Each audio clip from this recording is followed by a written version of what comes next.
Good morning, good evening, good afternoon, wherever you are in the world. We are going to discuss Gemini's energy. And Gemini, you are going to be looking at some of the characteristics for yourself and aspects of yourself in relationships, in marriages, contracts, businesses, in your partnerships, interpersonal skills. And as I look at this area, I am looking at the Nine of Wands. The Knight of Wands came up, and the Knight of Wands, it denotes some areas of immaturity, but I see the wand turned up, and this is an upright position of this card. The wand is turned right up, strong in his left hand, and he's standing on the world. And what I'm looking at is what the card represents is immaturity, but I think that what it's saying is the person is being called to accept who he or she is as a Knight of Wands. It reminds me of um, the wand or the staff that Moses carried, and God gave it to him. But now that God is giving you something, um, you have to consider accepting this um, gift, Gemini. And as you accept this gift, the maturity that you need will follow, because as you stand on top of the world, God would never leave you or forsake you in any situation that you were given a wand to work with. The wand is your word. The wand is the stick that gives you the ability through the Spirit of God in you to actually command a thing and it becomes so. This is definitely an inner work. And so I would say that you are looking at some things and you're changing. I'm sure that there are Geminis that have already walked through this season where they didn't think much of themselves. They were shy, reserved, immature, just felt like they would never come into something, but they've taken confidence to come into it. Some of you are still working on this. Some of us are always going to be working on it. Let me say that. But the thing is that you have what you need. So here in your cups, there's a Nine of Cups that is reversed and it says fulfillment.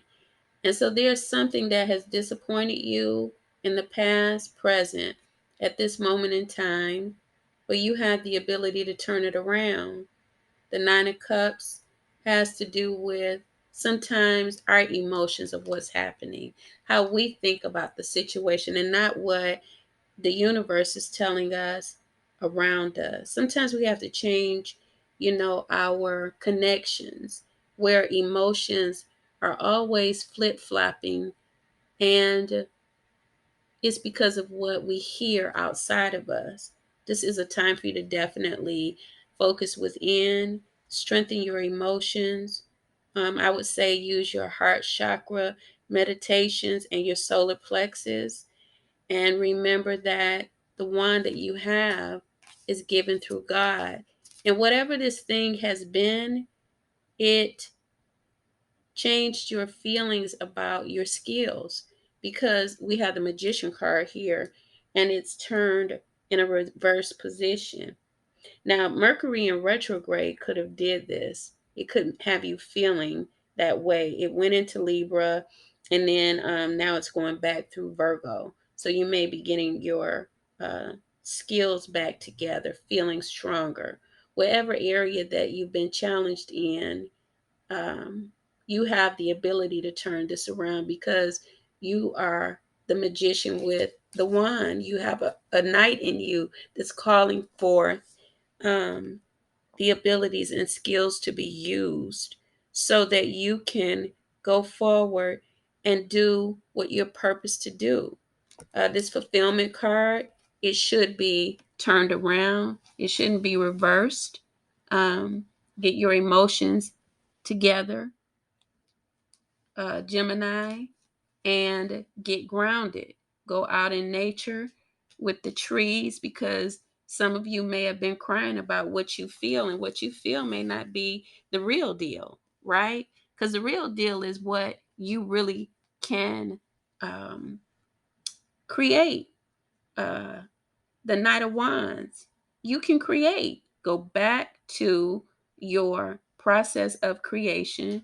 You can also use Genesis 1 as a process of creation and reminding you that you have the wands. But as a Gemini, you're an air sign. And so what's happening is you need to ground yourself. With the Libra energy coming in, you're going to have to meditate and ground yourself. Why? Because that's two air sign energies, and it can take you up so high that you'll forget your earthly grounding to keep you in perspective of your creative powers. Because whatever you're creating in heaven, you bring it into earth, right?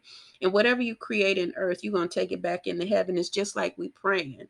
Whatever is in heaven, it shall be in earth. And so you have that ability to go in between the realms and create, but also to bring yourself into a position where your emotions are not all over the place. You want to stand in King of Wands, a position with maturity, and understand that if you can stand on the world with a wand, God has granted you an ability that you're not looking at. So I want you to be encouraged and know that it's up to you to turn these emotions around. All right. So share, subscribe, and be a part of our moon classes, right? On Thursdays at 6:30. Be blessed. Be blessed. Not could you be blessed, but be blessed. That means get into your blessing feeling and move forward and produce and use your skills. Let those emotions go that are not serving you, and the imbalanced feelings, and come into your skills again. Use your skills daily and don't doubt yourself. All right. Bye bye.